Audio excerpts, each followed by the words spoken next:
Surprised there aren't more stories about cornfields. There was this one. Gillespie cornfield outside of Perry. Every Halloween go on a long ride with my friends from high school to Gillespie Field. There was a path through the corn wide enough for perhaps a tractor that lead to a large circle. Not quite like a crop circle, but it sure gave off that sort of vibe. B17, Halloween 2010. Lots of Marine friends and hunter friends this year, friends of friends this year, huge ass fucking party. We eventually had to start pulling the cars out of the circle because it was getting to be too crowded with 6 cars worth of people. It's getting to be 2 in the morning. People starting to drift out, about 20 people left in all. Hey Anon, come get some of this beer. At age 17 you can imagine I was pretty thrilled to be allowed in on the older kids games and all that. There was this super hot chick, Trina. I don't remember, who was all over me. Drunk as a fish in a whiskey barrel, but all over me. Too shy to initiate anything, but I did get to see her boobs because she took her top off, dwindled down to 10 or so people, me, 5 hunter friends, 3 marine friends, and 2 civilians not including me. Let's make a fucking bonfire. 10 minutes later there's a huge fire pit going and we're dancing around it, pretending to be Native Americans doing a ritual, laughing and having a good ass time. No big deal, right? Hush washes over everyone. We all got the same rush of sudden unease and anxiety. Everybody freeze, more or less in the positions we've been dancing in. Goofy as shit, but nobody dares to make a sound. Only sounds are the sounds of the giant fire in the pit. Standing around for almost a minute before somebody whispers, what happened to all the crickets and shit? No wind, no crickets, no birds, no nothing. So we stop dancing, thoroughly put off, and my buddy Joseph, a hunter, goes, guys, I'ma go get my rifle. Murmur of agreement, the other hunters break off to go with Joseph and grab their shit, mostly pistols and knives besides Joe. Marine buddies, Kate, Samuel, and Ed, sit down had I can roughly describe as perimeter sort of a thing around me and the other no training folks. At this point we're too nervous and anxious to talk. We're barely breathing. There's not a noise, just the fire pit's crackling and a slight rustle in the corn, and it's starting to get a little disconcerting. We sort of stuck close together and kept wide worried eyes on the stalks. Kate says something's not right. Mutual agreement, but nobody can put a finger on it. Ed sucks in a breath and everybody jumps a bit and looks over at him. If the wind is gone, what the fuck is making the cornstalks rustle? Swear to God I nearly pissed myself right the fuck there. We're all about 5 seconds and a sneeze away from needing a change of clothes when Joe comes back, white as a sheet, alone. Joe's pulling the bolt back on his rifle and sprinting back to the campfire circle. Tosses his pistol to Ed. Joe, what the fuck happened? You look like you saw Sam's mom. Joe sort of glares at Ed and then hisses, don't you fucking joke right now, there's something in the corn. You what mate, there's something in the corn, I'm not fucking around now, see around there we're used to big dogs, large crows, even the occasional oversized cat.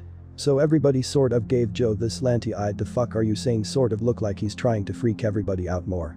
We keep trying to get him to tell us where the others are, what happened to the other 4 he went off with, says they stayed at the cars to protect them rustling in the corn. Joe immediately wheels and takes a shot right next to my fucking ear. Joe, you cocksucker, immediately feelings of fear and anxiety intensify. Some sort of low whimpering noise is coming out of the corn now. Joe is gibbering like a fucking drunk, muttering incoherently. I'm about to take the rifle from him when I got some sort of black slime smeared on his pant leg, then I nearly shit myself again. Because what crawled out of the comm was not a dog, not in the strictest sense I guess. It was shambling sort of awkwardly, with what looked like a broken leg, maybe a dislocated shoulder. It looked like it had, at some point in time, been some sort of hound dog, a black or dark brown bloodhound. There was chicken wire wound around its neck like a noose, and it was coated in flies. There was black sludge dripping from its jowls and oozing out of a bullet hole near its right eye, which was itself drooling that same black crap like tears. Joe lost his fucking mind at this point. Sam and I had to wrestle the rifle away from him. No more Greentext, it's hard for me to keep up. This shit still gives me the shakes. It kept shambling out of the corn towards us, wheezing and spitting that black shit onto the ground, the flies numerous enough that I could almost hear them buzzing from across the clearing. Joe is fucking losing his mind, collapsed on the ground, and was trying to go fetal as me and my marine friends tried to haul him away. The dog just kept walking, and as it kept coming it dragged something else out of the comm behind it, attached to the chicken wire wound around its neck.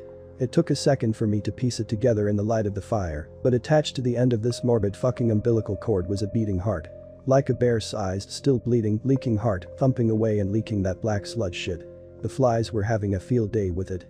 The dog had no eyes for us. It was staring directly at the fire, like it was memorized or something. It dragged itself off kilter towards the fire, wheezing and spitting and sobbing, the heart beating excitedly on the chicken wire behind it. Its back legs were mangled, and it sort of dragged itself along on its front legs and one back leg. The fucking weird thing is, as it got closer to us, I swear to God I thought I could hear some sort of words every time the dog wheezed and whimpered and cried. I didn't stick around to listen. Nobody else did either. We grabbed Joe and fucking beat feet back to where the path to the cars was, making a wide berth around the dog and its cargo. Before I left, I had to watch. I'm pretty sure the others had the same feeling because they weren't very far ahead of me when the show was over. I stopped and watched as it dragged itself, heaving and coughing, closer to the fire. The flies didn't even veer away when it stuck its head in the fire. It burned like someone had tossed a tire in there. It stunk something fucking fierce. I just had to watch because the dog didn't stop moving when it had been engulfed by the pit. The chicken wire kept moving, dragging the heart into the flames after the dog until they were both gone, and the only way anybody could have known it was there was the trail of black sludge on the ground and the smell of burning rubber. We were halfway home when I finally looked over at Joe. There was something that had been bothering me since the thing had gotten close enough to us for me to really hear it. I asked Joe what it had said to him because I was almost positive that was why he'd been so fucking freaked out. It had been next to him in the corn and he'd heard it speaking to him. At first I thought maybe I was wrong because he gave me this weirded out glare and he wouldn't say anything. Then he took a deep breath and he leaned over to me and he whispered this sentence in my ear. "Come with me. Bring you home." And for a second I felt very cold. Because that was what I had heard too. What I think I saw that night was Beelzebub. I'm not a noob so I know that Beelzebub is not the devil, not in the actual rhetoric. He's the Lord of the Flies. I don't know why he appeared to us that night, what he wanted, or what brought him there. I don't even know if what we saw really was a demon. Maybe it was just something in the corn. There's lots of stuff in the corn nobody really wants to talk about. At any rate, I moved out of Iowa. So I don't have to worry about the corn or what I saw.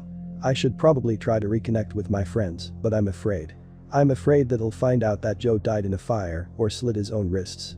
Sometimes I have nightmares about it. And I think maybe Joe does too. Which is why I'm afraid that he'll find he lit himself on fire.